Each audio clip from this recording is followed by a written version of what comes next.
Esses setores, sem dúvida que estão bastante preocupados, alguns desesperados. Da noite para o dia é um mercado que foi inviabilizado, porque 50% de tarifa inviabiliza. O Bitcoin tenderá a ser adotado por todo mundo. Ele vai ser usado por todo mundo. É pelo Alexandre de Moraes, é pelas freiras no Vaticano, por todo mundo. O Bitcoin será usado porque é uma tecnologia superior. Se eu ficaria no Brasil com mais um mandato PT, sem dúvida que mais um mandato me faz pensar mais, me faz considerar alternativas, sem dúvida alguma. Seria terrível para o futuro do nosso país. Começando mais um Responde as perguntas que vocês enviaram na quinta-feira, dia 31 de julho. Como sempre, foram várias, meu muito obrigado. E para aqueles que ainda não se inscreveram no canal e têm assistido aos nossos conteúdos, verifique aqui embaixo, ative as notificações, se gostar deste vídeo também compartilhe, dê o joinha, tudo isso ajuda o YouTube a distribuir cada vez mais a nossa mensagem. Bom, tem várias perguntas aqui, muitas em torno do mesmo tema, Trump, tarifaço, Lei Magnitsky, Supremo, Alexandre de Moraes. Eu separei aqui as principais e ao longo eu vou respondendo elas, não são as únicas, não é o único tema que temos, mas sem dúvida que é um tema importante desta semana, já que tomou conta do noticiário uma medida sem precedentes como essa. Até a primeira pergunta aqui que eu separei é exatamente isso. A Lei Magnitsky imposta a um membro do alto escalão do Estado brasileiro é um exagero ou estamos vendo as consequências dos ataques às liberdades individuais no país? Sem dúvida que é uma consequência das atitudes, em especial do ministro Alexandre de Moraes, ao longo dos últimos anos, muitas das quais foram denunciadas por jornalistas, inclusive, que não são de direita, nem são bolsonaristas, o próprio Glenn Greenwald, porque foram ações contra empresas americanas, contra cidadãos americanos, cerceando a liberdade de expressão dessas pessoas ou por meio dessas empresas grandes de tecnologia. E isso foi notório ao longo desse espaço de tempo, e a coisa foi escalando a tal ponto que culminou então nesta Lei Magnitsky contra apenas o Alexandre de Moraes, que é uma sanção basicamente financeira, tornando ele um pária financeiro no mundo.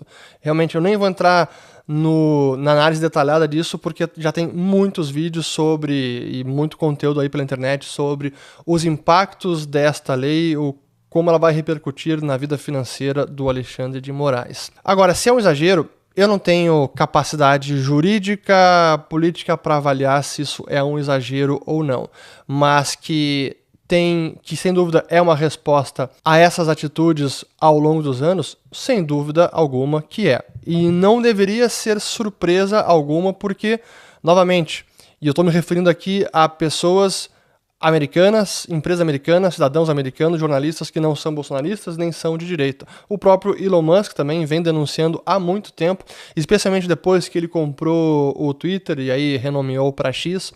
Ele falou bastante sobre isso, lembram dos Twitter Files, os arquivos do Twitter. Então, tá tudo lá e vinha sendo acompanhado de perto e sem dúvida que Trump tomou essa decisão e não é apenas por conta de Bolsonaro, por conta de uma amizade ou um alinhamento político que ele tem com Bolsonaro, ou por conta de pressões do Eduardo Bolsonaro e de jornalistas, Paulo Figueiredo, etc.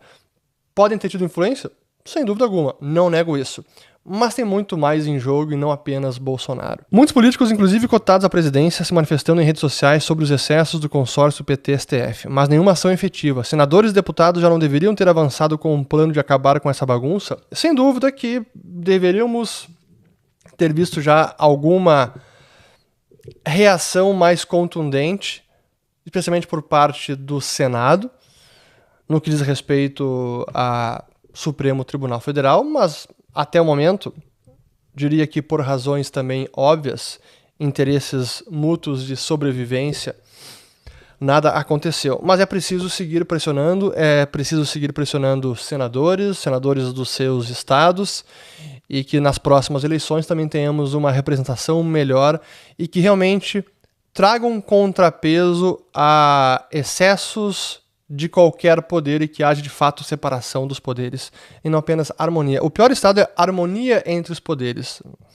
É preciso realmente separação, freios e contrapesos. E se o STF acabar com a autonomia do Banco Central, em quanto tempo vamos virar uma Venezuela? Pois esse foi o assunto que eu abordei bastante, explorei no URSS Responde a semana passada, e até tem uma pergunta sobre isso aqui, muitos me acharam muito desanimado com os últimos acontecimentos, mas como eu comentei, eu procurei mostrar o fato novo e porque eu acho que a probabilidade aumentou, embora ainda seja remota, de mais interferências na política econômica também, o que nos aproximaria de algo que aconteceu na Venezuela, onde lá, de fato, já não havia mais nenhuma separação, nem autonomia de Banco Central, nada disso, como já não houve no Brasil no passado também, e por isso tivemos alta e hiperinflação e várias moedas foram destruídas, o que gerou enorme miséria e desigualdade no nosso país. Se o STF acaba com a autonomia, isso não está no horizonte, eu apenas trouxe como um risco adicional que estava mais fora do radar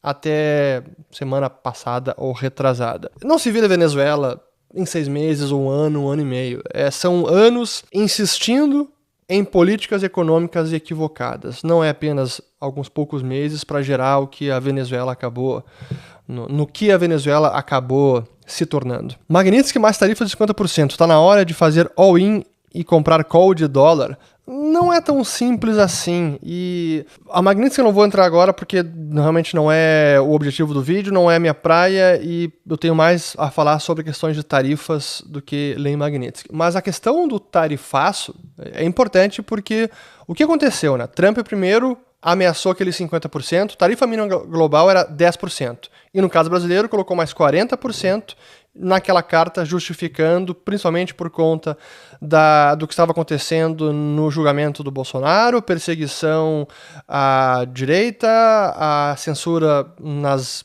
empresas americanas, ou cerceando a liberdade de cidadãos americanos por meio de empresas americanas. Isso era o principal que estava na carta. E como eu trouxe já em outros vídeos, embora esses sejam motivos, sim, para mim não são os únicos e talvez nem sejam os principais. Para mim, a questão Bolsonaro não é a principal motivação na cabeça do Trump, por mais que ele tenha colocado isso na carta dele. Tem muita coisa em jogo, é essa geopolítica, é o alinhamento do nosso governo com os piores regimes e muitas ditaduras mundo afora, esta insistência em se colocar contra os Estados Unidos, aquele ranço anti-americano da América Latina esquerdista, do PT, isso é histórico, está na origem, na gênese do partido, esse anti-americanismo quase juvenil, e isso continua sempre se colocando contra o dólar, anti-moeda americana. Então tem muito também desta postura do governo brasileiro e do que está acontecendo então com o BRICS e outros países neste grupo, e não apenas Bolsonaro, por isso eu volto a falar disso. E as tarifas que foram ameaçadas, no final das contas, houve sim um alívio, se teve negociação do governo brasileiro para conseguir amenizar, nada foi divulgado, nada foi oficializado, e por tudo que nós temos de informações, tenho muitas dúvidas se realmente tivemos algum acesso de fato, por meio de Alckmin, outras entidades, ou por meio da nossa diplomacia. Para mim é mais uma prova de que Trump pode acreditar em tarifas, mas também não é completamente idiota em termos de economia e sabe que naquilo que ele nem produz e que precisa, não tem por que colocar um tarifaço que certamente vai prejudicar bastante o seu próprio consumidor, o seu próprio eleitor. E por isso, no tarifaço que foi anunciado na quarta-feira, 30 de julho, veio também com uma lista de produtos isentos. Então, se confirmou a tarifa assim de 50%, tarifa mínima de 10% mais 40%, mas com várias isenções importantes, e é preciso trazê-las aqui, porque tivemos, então, como produtos isentos, aviões, Embraer, por isso Embraer disparou também no pregão de quarta-feira e segue disparando no pregão de quinta-feira, 31 de julho, suco de laranja, também isento, petróleo e derivados. Essas isenções equivalem a quase metade da pauta de exportações do Brasil para os Estados Unidos. Então é importante. Porém, alguns itens continuam sujeitos à taxa de 50%. Café, isso é importante porque o Brasil é um dos principais exportadores para os Estados Unidos, então os Estados Unidos não produz café e importa muito do Brasil. Talvez aí tenha alguma margem, espaço para negociar alguma isenção ou diminuição. Não sabemos. Carnes também não foram isentas, cacau, produtos têxteis, pescados, móveis, máquinas agrícolas e industriais. Esses setores sem dúvida que estão bastante preocupados, alguns desesperados. Há empresas que tinham toda a sua produção, a maior parte, voltada para exportação para os Estados Unidos, e agora, da noite para o dia, é um mercado que foi inviabilizado, porque 50% de tarifa inviabiliza, encarece e torna o produto não mais competitivo. Então é um enorme problema ainda. Sem dúvida que essas tarifas elas prejudicam esses setores, e embora a gente comemore o alívio de quase metade da pauta de exportação, ainda assim é uma tarifa punitiva para muitas empresas do Brasil. E aí o quanto que nós conseguiremos negociar com os Estados Unidos? Esse é o problema, porque junto com o anúncio tarifaço veio a imposição da Lei Magnitsky, e que piora, se já não havia uma boa interlocução entre o governo brasileiro e o governo de Donald Trump, agora está pior ainda. Tem menos ambiente, menos espaço para uma negociação amistosa ou para interlocução. Espero que eles consigam, mas não tenho muitas esperanças que consigam algum alívio maior. Se vier, ótimo, mas aí está, tarifas de 50%. Porque a Argentina está sempre oscilando entre crescimento chinês e depressão zimbabuana, enquanto no Brasil parece que a gente nunca sai do lugar, nem para cima nem para baixo. Tem a ver com burocracia? Talvez tenha a ver mais nessa pergunta com a sua janela de tempo escolhida, porque o Brasil, depois do Plano Real, ele vem performando bem, com algumas oscilações, mas sem nenhum grande crescimento chinês e sem nenhuma depressão a estilo Zimbábue ou Venezuela. Então é sempre aquele crescimento medíocre, voos de galinha e nenhum crescimento sustentável. E aí isso tem a ver, sim, com o nosso estado inchado, com a alta carga tributária, com a burocracia elevada, enfim, o custo Brasil, nenhuma novidade com relação a isso. No caso argentino, é porque eles também não tiveram ainda, na janela de tempo, Plano Real Brasil e Argentina, aconteceu muita coisa desastrosa na política da Argentina. Foi o Corralito, foi a família Kirchner, foi o Macri, depois de volta Alberto Fernandes e Kirchner, agora com o Milei, tentando consertar. Mas foram anos de muito populismo macroeconômico, populismo político, que nos anos 2000 foram beneficiados também pelas circunstâncias iniciais e pelo forte crescimento chinês, que ajudou também, assim como ajudou o Brasil, também ajudou a Argentina, e o país acabou crescendo mesmo com muitas interferências de política econômica e políticas desastrosas, e que acabaram culminando depois em recessão e alta inflação, pobreza, desigualdade. Macri tentou corrigir, não conseguiu,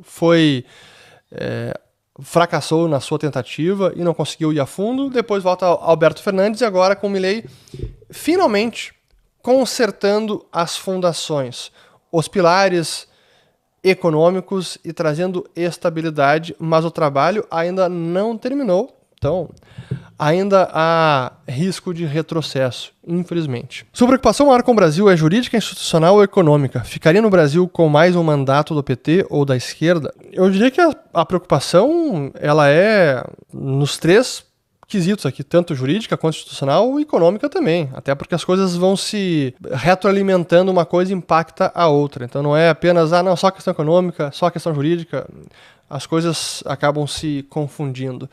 Mas se eu ficaria no Brasil com mais um mandato PT, eu não sei o que me faria sair do Brasil para dizer, olha, realmente agora joguei a toalha, não dá mais para ficar, mas sem dúvida que mais um mandato me faz pensar mais, me faz considerar alternativas, sem dúvida alguma, porque seria terrível para o futuro do nosso país. Acordo dos Estados Unidos e União Europeia, a última pá de cal na Europa? Pois bem, né?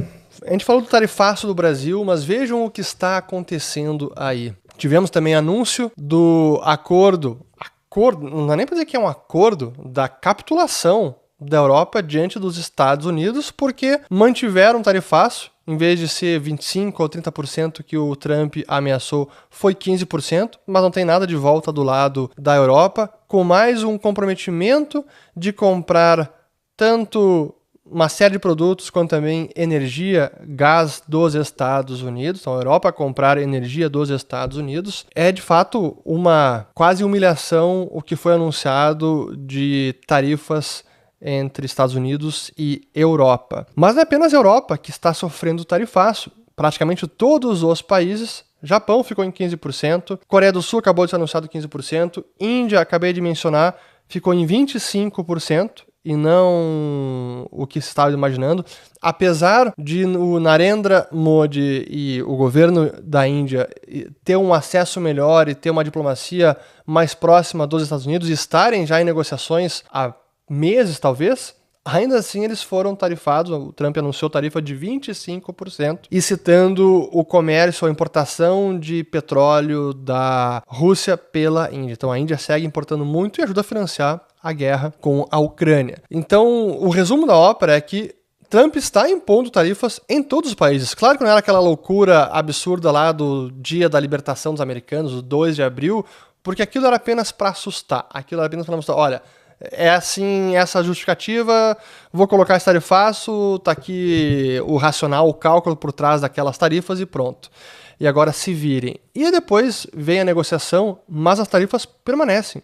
Elas não estão zeradas. Se daqui a alguns meses, daqui a mais de um ano, elas podem vir a ser zeradas, excelente. Mas no momento, o que nós temos é, sim, tarifas impostas pelo Trump e no seu maior nível desde a década de 30, com aquela lei Smooth-Hotley, que foi uma das leis que iniciaram uma guerra comercial mundo afora. Hoje, felizmente, a imposição de tarifas está praticamente unilateral. Estados Unidos impondo tarifas no restante do mundo para ajudar a reduzir o déficit comercial americano, que desde o início eu falei que esse era, sim, um dos grandes objetivos do Trump. Ele acaba usando, até aproveitando a pergunta, ele acaba usando as tarifas para atingir vários objetivos. Reduzir o déficit comercial é um dos grandes objetivos, um dos principais. Mas no caso da China, da Índia, está usando tarifa também para punir na relação Índia-Rússia e ajudar na guerra da Ucrânia. No caso do Brasil, está usando tarifas também para punir o Brasil por conta da relação da perseguição à liberdade de expressão, às empresas americanas, às big techs, a cidadãos americanos, a sua simpatia ou amizade com o Bolsonaro, tudo isso. Então, tarifas também têm uma aplicação bem ampla para os objetivos políticos, econômicos, comerciais de Donald Trump. E aproveitando o momento, aqueles que querem se aprofundar nesses assuntos de mercados, de economia, de investimentos, finanças em geral, conheçam o Follow the Money, sigam o dinheiro. Vou colocar aqui o link na descrição do vídeo, código QR na tela, porque é o nosso aplicativo definitivo com o melhor conteúdo para você investir com mais segurança e dormir tranquilo.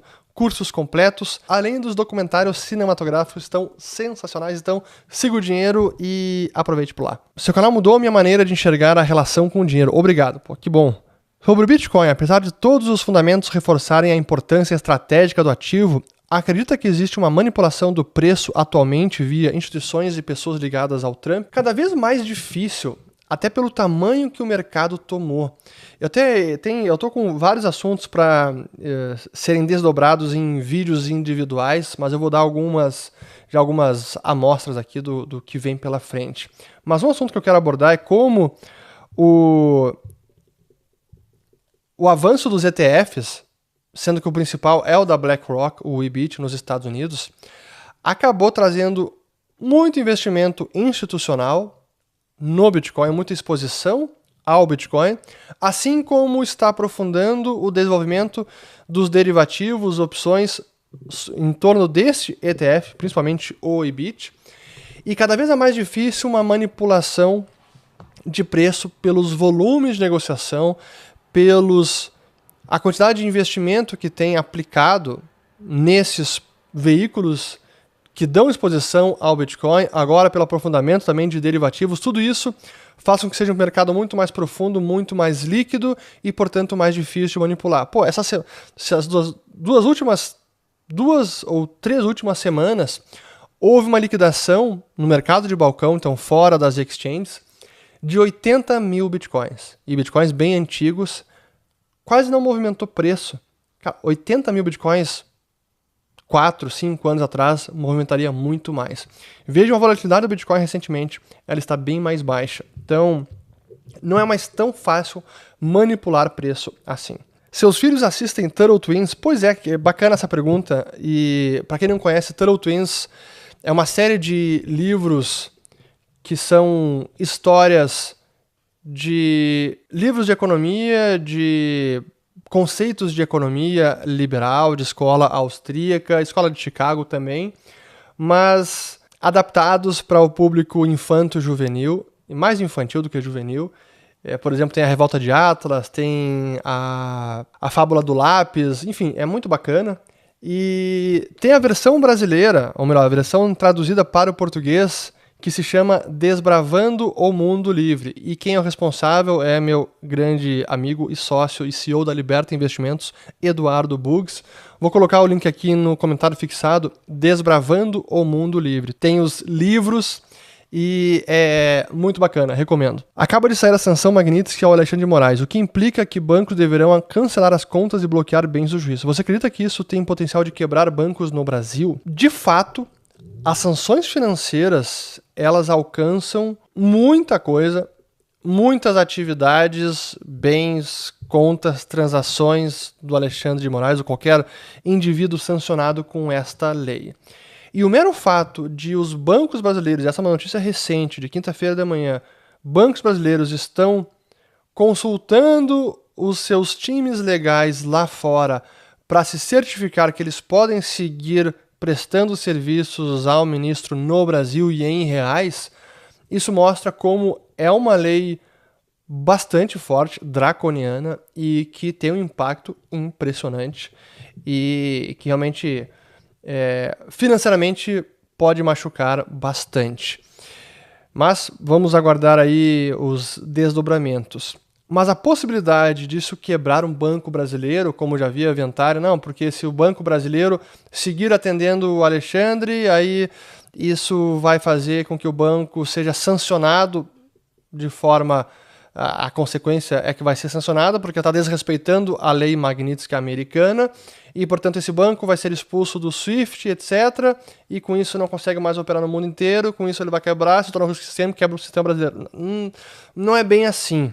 Não é bem assim. Simplesmente ser expulso do SWIFT não quebra um banco. O SWIFT é um sistema de mensageria. Digamos que é o WhatsApp dos bancos, o sistema de e-mail dos bancos para comunicarem remessas internacionais com a moeda americana, euro também, não apenas a moeda americana. É o principal serviço para isso. Mas se um banco mantém correspondência com outro banco, ele pode seguir operando mesmo que não use o SWIFT. Tá, mas talvez aquele outro banco pode ser sancionado também e pare de operar com esse banco. Bom, no extremo, o banco vai ter que parar de operar no exterior, mas as principais operações dos bancos brasileiros não é com o exterior.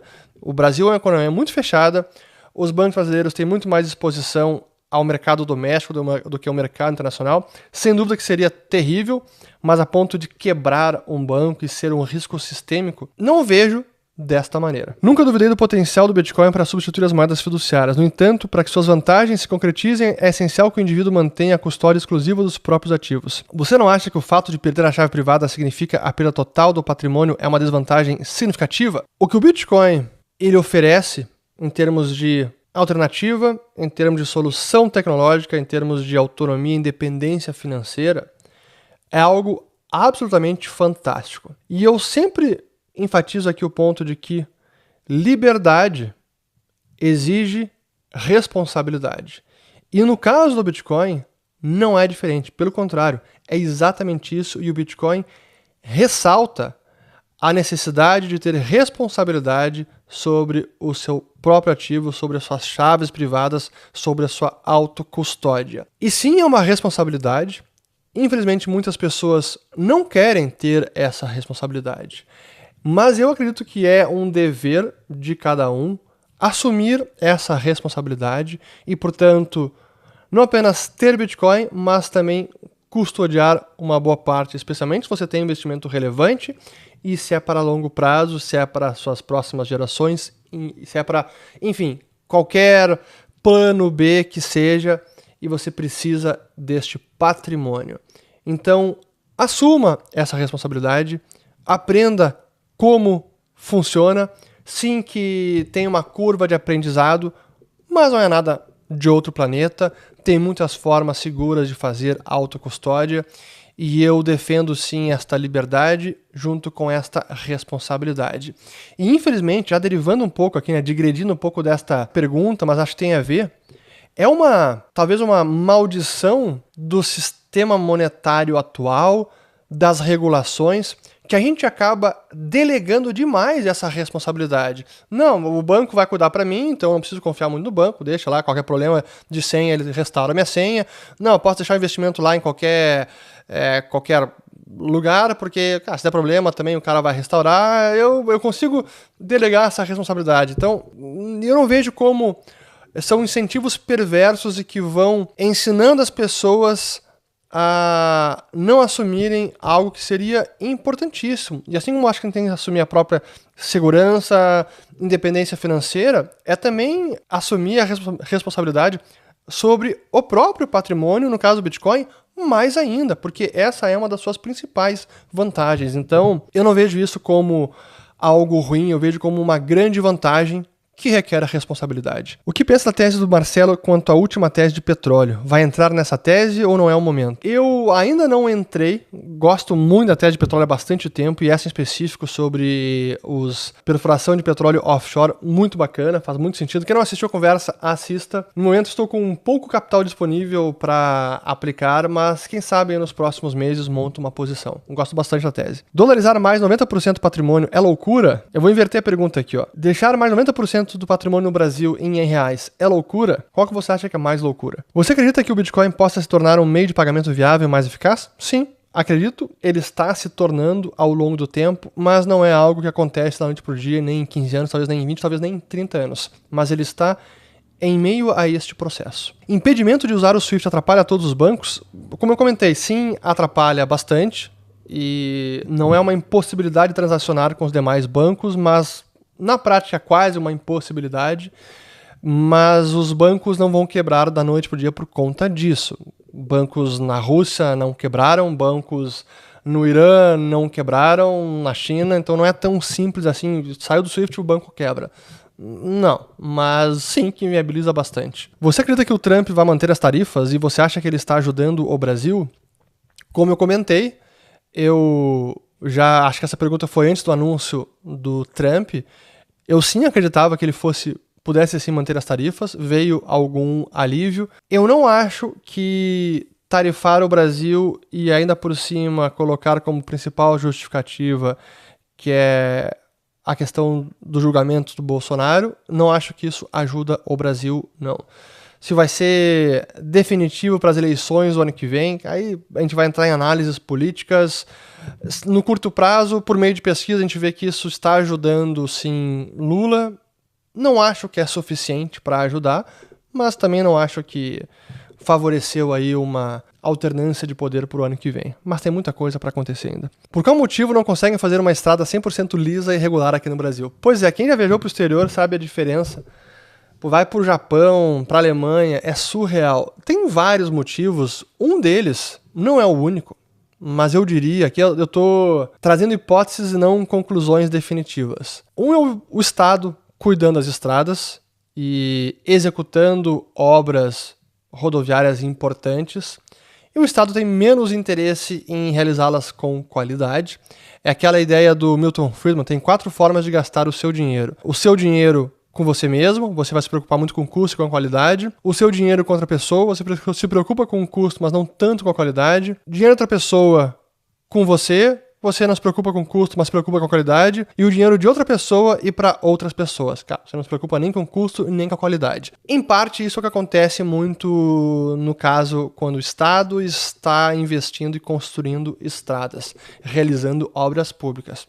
Tá, mas acabei de falar do Japão, da Alemanha, e boa parte das estradas também lá foram pelo setor público, estatal e não privado. Então, o que acontece? Bom, a gente entra na questão cultural brasileira, a corrupção aqui também, o superfaturamento de obras que acabam não executando com o rigor técnico de engenharia que seria adequado e exigido, não usam os melhores materiais de menor qualidade, enfim, o resultado são estradas que precisam ser mantidas e restauradas em pouquíssimo tempo, então é isso, não é uma estrada 100% lisa. Tem várias explicações, eu acho que Espero ter conseguido explicar um pouquinho. No processo da cidadania italiana, pretendo ter filhos lá fora. Alguma dica, sugestão? Continue o processo e tenha filhos lá fora e aproveite a Itália, que é um país fantástico. Tese do urânio, perdeu a convexidade? Sem dúvida que perdeu muito da convexidade, daquela assimetria positiva que tinha lá atrás.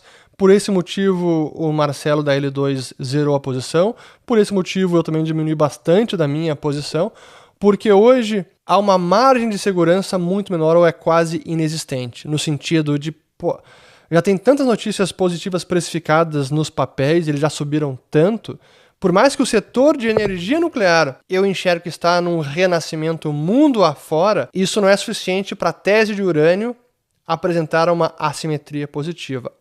5 anos atrás, 6 anos atrás, os papéis estavam no chinelo, valiam menos que o caixa das empresas, ninguém falava de urânio, ninguém cobria, não tinha analista cobrindo, o potencial de valorização, o preço do urânio estava lá embaixo, o descasamento entre oferta e demanda era visível e acabaria ocorrendo como ocorreu, então ali tinha uma aposta muito mais assimétrica, havia muito mais convexidade, muito mais a ganhar do que a perder. O cenário terrível já estava precificado. Para cair mais ainda, precisava coisas muito piores para as empresas perderem mais valor de mercado ainda. Hoje, um soluço maior, uma queda de mercado, pode gerar uma correção forte nos papéis ligados à tese de urânio. Então, sim, perdeu bastante da convexidade. Milei falou inflação 0 ano que vem. Acha possível? Nos atualize sobre a situação da Argentina. Eu acho que sim, é possível, mas ele precisa perseverar nas mudanças, nas reformas.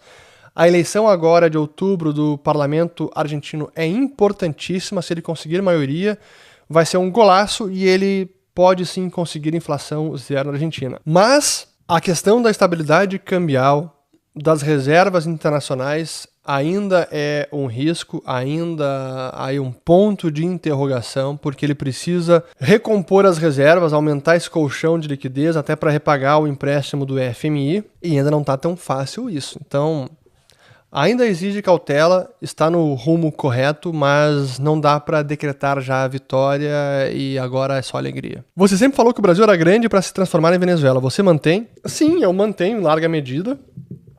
E não é apenas por ser grande, mas por haver mais pesos e contrapesos do que houve na Venezuela, e por tudo que foi alcançado em termos de reformas estruturantes nas últimas décadas. E pela opinião pública, pela própria internet, por alguma liberdade de expressão que ainda resta no país, vejo que o cenário venezuelano no Brasil é bem mais remoto. Mas o que eu trouxe nos vídeos das semanas passadas, especialmente o Urich Responde, é que esta possibilidade, se antes era perto de 0 ou 5%, ela aumentou. Foi isso que eu quis mostrar nos últimos vídeos, pelas interferências do judiciário em termos de política econômica. Isso para mim acendeu uma luz amarela, vermelha e é um fato novo que traz mais preocupação. Ainda assim, venezuelizar o Brasil não é o cenário base. Urich, anime-se. Sou seu fã e vejo um certo desânimo nos últimos vídeos. As notícias propiciam isso, sem dúvida alguma. E foi o que eu acabei transparecendo nos últimos vídeos, o que transpareceu para vocês. Mas eu vivo, eu preciso explicar melhor isso em mais vídeos, mas já comentei algumas vezes e eu reforço isso aqui. Para mim, o princípio sob o qual eu vivo é uma certa dualidade. De um lado, é uma crença, uma fé inabalável que o setor privado e a concorrência livre encontrará as melhores soluções. Não é perfeito, não é feito de santos, ainda são seres humanos, mas é um ambiente com os melhores incentivos para que encontremos as melhores soluções para os problemas da humanidade. E é por meio do entendimento da economia que eu cheguei a essa conclusão e por isso eu tenho esta crença. Não é simplesmente uma fé sem nenhum raciocínio lógico por trás. Este é um pilar importante nessa dualidade. O outro é também pelo mesmo entendimento de economia e pelo entendimento dos incentivos perversos na política, que dificilmente a política vai nos trazer as melhores soluções e, pelo contrário, tende a atrapalhar, interferir e gerar mais miséria e desgraça do que solução e alegria e riqueza. E eu vivo, então, sob esta dualidade. Setor público não é porque as pessoas que lá estão são demoníacas, são corruptas e nenhuma quer o bem do país. Não, é porque os incentivos são perversos. Mesmo que o Estado fosse repleto de anjos, os resultados seriam desastrosos. Mesmo com boas intenções, os resultados seriam desastrosos. Então, acaba que eu até acho, às vezes dá vontade de dar uma guinada mais para o canal, falar mais da parte positiva das soluções da iniciativa privada, tecnologia, de inovação, e menos do que o Estado está fazendo, do que a política está fazendo, que como eles estão nos atrapalhando, até para vocês entenderem que, cara, eu sou um cara muito otimista, assim, com a humanidade, com o que a gente pode fazer, contanto que nós estejamos nesse ambiente de livre iniciativa, de propriedade privada, de concorrência, e não neste de setor público, em que as soluções são impostas e você é obrigado a fazer o que algum burocrata, um grupo de pessoas está mandando. Espero que eu tenha respondido isso aqui, mas continuo animado, apesar do que acontece com a política. Aqui, Moraes vai comprar Bitcoin? Pois eu vi alguns falando sobre isso, né? Até o Felipe Hermes tweetou sobre isso, né? Bem-vindo ao Bitcoin, Alexandre de Moraes. Eu tenho dito isso há tanto tempo e é um gancho aqui para a gente reforçar essa ideia. O Bitcoin é uma tecnologia superior. É uma tecnologia monetária, é uma tecnologia financeira que permite liberdade, autonomia e que blinda contra todo tipo de censura, de cerceamento, independente de quem for. E por este motivo, o Bitcoin tenderá a ser adotado por todo mundo. Ele vai ser usado por todo mundo. É pelo Alexandre de Moraes, é pelos terroristas no Oriente Médio, é pelas freiras no Vaticano, por todo mundo. O Bitcoin será usado porque é uma tecnologia superior. Assim como hoje a gente usa a internet, telefones móveis, criptografia, o Bitcoin também será usado por todo mundo. Sejam essas pessoas boas, bem-intencionadas, do bem, sejam as pessoas malvadas, criminosos, contraventores. Não importa. Isso não diz nada sobre a tecnologia em si. A única coisa que diz é uma tecnologia superior. Para não dizer fodástica. Aqui sigamos. Fernando, está assistindo alguma série no momento? Obrigado. Sim, eu não estou assistindo, acabei de assistir uma recente que eu recomendo demais, que se chama Generation 56K, Geração 56K. É uma série italiana, muito bacana, bem água com açúcar, mas excelente. E eu confesso que normalmente eu busco esse tipo de série, sabe? Eu comecei a assistir o Breaking Bad, que é muito boa, mas ela é mais pesada. E eu, normalmente, quando eu tô a fim de assistir um filme ou uma série, ou é fim de semana, ou às vezes à noite, com a família, com a esposa, com filhos, eu procuro algo mais leve, que traz mais alegria, faz refletir, emociona, e não coisas muito pesadas. Então tá aí, essa série sensacional, vocês vão gostar. E com isso eu fico com mais um Urge Responde. Espero que tenham lavado as louças, espero que desfrutem desse domingo com suas famílias, com seus amigos. E semana que vem volto ao estúdio Habitat Natural. E que mais? Acho que é isso, né? Compartilhem o vídeo. Como sempre, qualquer dúvida sobre investimentos, conversem com a Liberta Wealth, planejamento patrimonial. Vou deixar aqui o código QR na tela, link na descrição do vídeo. Quem não se inscreveu ainda no canal, se inscreva, ative o sininho, compartilhe o vídeo e valeu, fico por aqui, volto no próximo, até mais.